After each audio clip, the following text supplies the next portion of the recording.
Kas širdelę nuramins? Sveiki, gerbėmieji, mylimieji. Kieno ten širdelė nerami? Tuoj patikrinsim, kas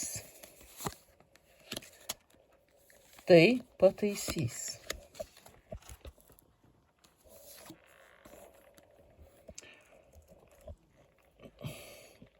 Tai jūsų lengvabūdis draugas. Kam reikalingi sunkiabūdžiai?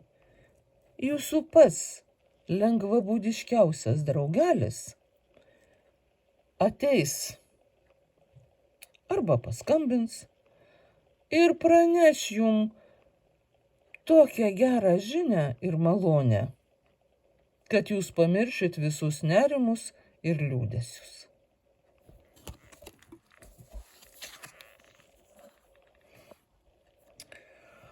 Taip. Žiūrėkit, kokia čia situacija, kaip išradingai panaudotas langas. Kai jūs dabar sunerimę dėl kažkokios situacijos ir nežinot, ką daryt, tai jum ateis labai puiki mintis. Va tokio lygio, kad imt ir panaudot tai, ką turit, tam sprendimui, kurio nežinot. Jūs rasit tą sprendimą, jūs įvykdysit savo planą ir jūsų širdis nusiramins greitai. Net jeigu jūs iš karto ir neįvykdysit, tai atsakymas, kad tai įmanoma, jūs visiškai nuramins.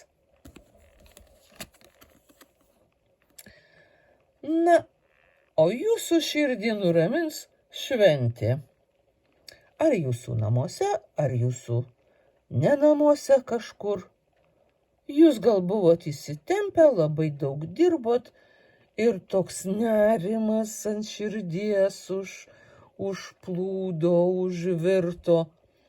Tai jūs prisiminsit savo draugus, savo artimuosius ir nueisit pašokt ir išsisklaidys visi rūpesčiai, jūs pasijusit puikiai, gerai. Ir širdis visai nusiramins ilgam.